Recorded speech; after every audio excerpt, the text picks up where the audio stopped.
ഈ മലയോര മേഖലയിലും താഴ്ന്ന പ്രദേശങ്ങളിലും ഉള്ളവർക്ക് ജാഗ്രതാ നിർദ്ദേശം നൽകുന്നുണ്ട്. ഒപ്പം തന്നെ കാസർഗോഡ് മലയോര മേഖലയിലേക്ക് പോകുന്ന യാത്രക്കാർക്കും മുന്നറിയിപ്പുകൾ നൽകുന്നുണ്ട് ജില്ലാ ഭരണകൂടം.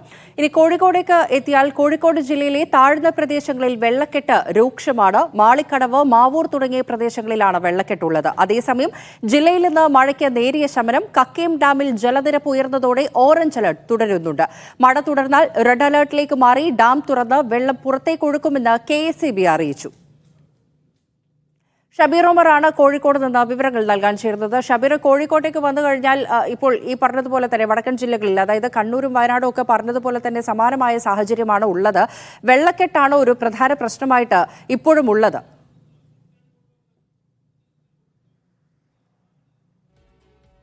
തീർച്ചയായും, അതായത് എല്ലാ വർഷവും വെള്ളം കയറുന്ന ചില പ്രദേശങ്ങളുണ്ട് കോഴിക്കോട് ജില്ലയിൽ. മഴ തുടങ്ങിയാൽ അല്ലെങ്കിൽ മഴക്കാലമായാൽ തുടർച്ചയായി ചില ദിവസങ്ങളിൽ മഴ പെയ്താൽ വെള്ളത്തിനടിയിലാകുന്ന പ്രദേശങ്ങൾ, അത്തരത്തിലുള്ള പ്രദേശങ്ങളാണ് കോഴിക്കോട്, മാവൂർ, ഒപ്പം തന്നെ മാളിക്കടവ് തുടങ്ങിയ പ്രദേശങ്ങൾ. ഈ പ്രദേശങ്ങളിൽ കഴിഞ്ഞ ഒരാഴ്ച തുടർച്ചയായി പെയ്ത മഴയിൽ ഇപ്പോഴും വെള്ളക്കെട്ട് രൂക്ഷമാണ്. ഈ മഴ ഒന്ന് വിട്ടുനിന്നാൽ മാത്രമേ ഈ പ്രദേശങ്ങളിലെ വെള്ളം ഈ വീടുകളിലേക്ക് കയറുന്ന രീതിയിലാണ് ഇപ്പോൾ വെള്ളമുള്ളത്. അത് ഒഴിഞ്ഞു പോവുകയുള്ളൂ. മാളിക്കടവിൽ പൂനൂർ പുഴ കരകവിഞ്ഞാണ് ഈ പ്രദേശത്തെ റോഡ് ഗതാഗതം പൂർണ്ണമായും തടസ്സപ്പെടുന്ന രീതിയിൽ, മാളിക്കടവ്, തണ്ണീർപ്പന്തൽ, ബാലുശ്ശേരി റൂട്ടിലെ ഗതാഗതം പൂർണ്ണമായും തടസ്സപ്പെടുന്ന രീതിയിൽ വെള്ളക്കെട്ട് രൂക്ഷമായി തുടരുന്നത്. മഴ ഇന്നിപ്പോൾ അല്പം ശമിച്ചിട്ടുണ്ട്. അതിനാൽ ഇന്ന് വെള്ളം ഒഴിയുമെന്ന പ്രതീക്ഷയാണ് നാട്ടുകാർക്കല്ല പ്രദേശവാസികൾക്കുള്ളത്. ഇന്നും മഴ ശക്തമായി പെയ്യുകയാണെങ്കിൽ ഒരു പക്ഷേ സമീപത്തെ വീടുകളിലേക്ക് വെള്ളം കയറുമെന്ന ആശങ്ക കൂടി അവർ പങ്കുവെക്കുന്നുണ്ട്. മുമ്പ് 2018-ലും 2019-ലും എല്ലാം വെള്ളം കയറിയ പ്രദേശം കൂടിയാണ്. അതുപോലെ തന്നെയാണ് മാവൂരിലും സമാനമായ സ്ഥിതിയാണുള്ളത്.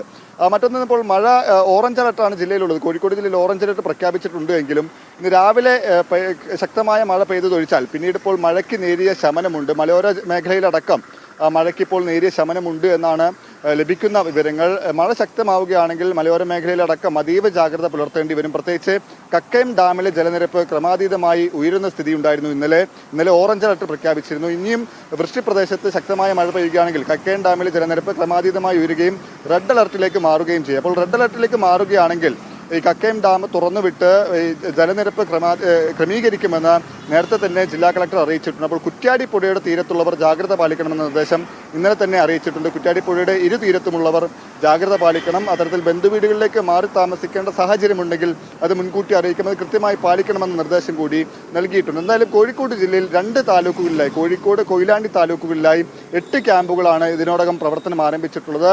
കോഴിക്കോട് താലൂക്കിലാണ് 6 ക്യാമ്പുകളും പ്രവർത്തിക്കുന്നത്. കോഴിക്കോട് താലൂക്കിൽ 6 ക്യാമ്പുകളിലായി 11 കുടുംബങ്ങൾ താമസിക്കുന്നുണ്ട്. കൊയിലാണ്ടി താലൂക്കിലെ 2 ക്യാമ്പുകളിലെ ഒരു ക്യാമ്പ് എന്ന് പറയുമ്പോൾ കൊയിലാണ്ടി കോതമംഗലം GLP സ്കൂളിലാണ്. ഈ GLP സ്കൂളിലെ ക്യാമ്പിൽ 13 കുടുംബങ്ങളെ താമസിപ്പിക്കുന്നുണ്ട്. അങ്ങനെ 8 ക്യാമ്പുകളിലായി നിരവധി കുടുംബങ്ങളെ മാറ്റിപ്പാർപ്പിച്ചിട്ടുണ്ട്. അപ്പം തന്നെ 40 കുടുംബങ്ങളോട് ബന്ധുവീടുകളിലേക്ക് മാറി താമസിക്കാനും നിർദ്ദേശം നൽകിയിട്ടുണ്ട്. ഇന്നലെ മാത്രം കോഴിക്കോട് ജില്ലയിൽ 21 വീടുകൾ ഭാഗികമായി തകർന്നുവെന്നാണ് ഔദ്യോഗികമായ കണക്കുള്ളത്. നിരവധി നാശനഷ്ടങ്ങൾ കോഴിക്കോട് ജില്ലയുടെ വിവിധ പ്രദേശങ്ങളിൽ, പ്രത്യേകിച്ച് മലയോര മേഖലയിലെല്ലാം അടക്കം മരങ്ങൾ കടപുഴകി വീണും പൊട്ടി വീണും നിരവധി വീടുകൾക്ക് നാശനഷ്ടമുണ്ടായിരുന്നു. കാപ്പാട് ബീച്ചിൽ ഈ ശക്തമായ മഴയിൽ ഈ മരങ്ങൾ കടപുഴകി വീഴുന്ന സ്ഥിതി ഉണ്ടായിരുന്നു. അപ്പോൾ ഇന്നിപ്പോൾ മഴയ്ക്ക് നേരിയ ശമനമുണ്ട്, ഒപ്പം തന്നെ കാറ്റിനും ശമനമുണ്ട് എന്ന ആശ്വാസമാണ് പങ്കുവെക്കാനുള്ളത്. ഫാരിഷ.